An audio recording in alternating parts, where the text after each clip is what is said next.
Alkofriends. When I was in college many years ago, I used to have Alkofriends. At first everything seemed fine, we met every Wednesday and Friday, we called Wednesday a little Friday. We bought some beer in a pub and thought that we would have a good time. Sometimes we got into fights and we spoke about them for many weeks. I considered it as a normal process and those guys as my friends. In my second year of college I had problems with marks and one nerdy guy from my group said to me that I will not pass because of the alcohol problem I am facing, but not aware of. Back then I still had full set of hair and a quite long haircut, leather jacket, and I considered myself a cool guy. My reaction was instant anger and I answered him that it is not his business. I even had a passing thought of beating him after lessons. I took a long walk home after classes, realizing that it was not only on Wednesday and Friday. In those days drinking was obligatory as some kind of religious rule we must follow. After a couple of kilometers I realized that it was not only a beer. After a couple of beers we continued with stronger drinks. Couple more kilometers, some of my friends are drinking beer every single day and don't even consider it as an alcohol. It was cool to drink alcohol and smoke cigarettes. I wanted to be a cool guy. And then it struck me, I am an alcoholic and I am 17. I had a fake copy of Passport we made in Microsoft Paint since I was 16, to buy buzz and cigarettes to ourselves and for kids in primary school. We took 25% tax from them. I was a quite fat back when, so nobody even noticed or cared that I am not 18 yet. It was one of the biggest and most important realizations I've ever had. Almost got home and another thought struck me. Nobody from my friends has a uni degree, most of them don't even finish high school or college. Only 2 guys from 15 had a college degree, and most of them were 5 to 6 years older than me. Guys the same age as me had a similar problem with grades. It is a clear pattern here. I have decided to quit buzzing till I fix my grades, no matter what.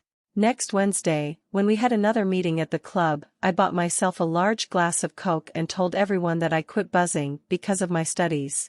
Everyone laughed at me, they thought that I will not be able to keep my promise. First month was okay, I was just sitting there and listened their silly and stupid stories, but I was starting to feel like a black sheep. About 1 month later I attended a large birthday party inside a large rented house. One of my Alkofriends became 18 and he wasted all his savings and birthday money on rent of this huge place, to celebrate the ability of getting buzz officially and entering betting agencies. I spent most of the time in the pool, swimming on my back with a cigarette in my mouth. It was considered cool. Can you imagine a fat 17-year-old guy swimming on his back and smoking a cigarette at the same time? Isn't that a great achievement which deserves some respect? Everyone was drinking and drinking, half of a group already passed out, half vomiting and continuing drinking. I tried to go to the sauna, but someone, sure not one, peed inside an electrical heating element. Vomit on the floor and furniture, nothing new to me, I've seen it all before. I've decided to have a meal and to go get some sleep. Everyone was so drunk that they could not have any conversation at all. When I was eating nice and expensive dishes, one of the guys started arguing with me and said that I show disrespect to the guy who paid for all of this and became an adult by not drinking buzz. I said that it is nonsense and I respect everyone in this party. Next they just started fighting with me with no real reason. It was some primal thing to show off near drunk girls. And it was not 1 by 1, it was 3 by 1. Soon fighting was ended by some guys who heard girls screaming. The guy who started beating me was older and they held more authority than me in some strange ways. The guy who paid for this zoo was sleeping. Everyone who was there said that I should leave.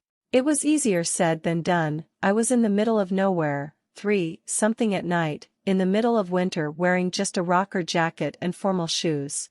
I was transferred there by car by one of my so-called friends. Snow and ice on the road, snow is yellowish from the street lights. Wind is blowing snow from trees and stars are shining bright. First I captained myself up, but every fall due to my shiny formal shoes and wind blow my mental power faded more and more. I started crying. I even thought that maybe I was wrong and I should have drank some buzz, but no, I was right. My nose stopped bleeding, but I was still tasting bloody lips. Oh, my toes started to freeze. I am in big trouble now. I saw window lights and started running towards them. It was hard to catch my breath and my nose started to bleed again after a series of slips and falls. I used snow to clean my face from blood and started banging at the window.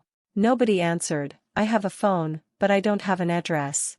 I started opening mailboxes, tossing out advertisements, booklets, and bingo. Water bill. Calling taxi service, 20 minutes to wait. Hell no, I need my fingers and toes attached. I did not call a taxi before because I do not have money. I gave it all as a birthday present to my Alkofriend and I had an extensive adrenaline rush. My brain just stopped working like it should and I just continued to walk forward. How cool was I? Almost cool enough to freeze my toes off. I started burning all of those papers from mailboxes I opened by breaking them. Some heat escaped from door and I hid it on the porch from wind and tried to heat my toes by tiny campfire. It does not work, not enough heat. I should break a window and get in, but first call the police. I was sitting on a porch with no shoes on and almost called police and broke the window. Door opens on chain distance, old granny watching from it. I started crying for help. By my face expression she saw horror in my face and probably tears. Like 3 minutes later taxi arrives. It was much faster than 20 minutes. I thanked Granny for help and got into taxi.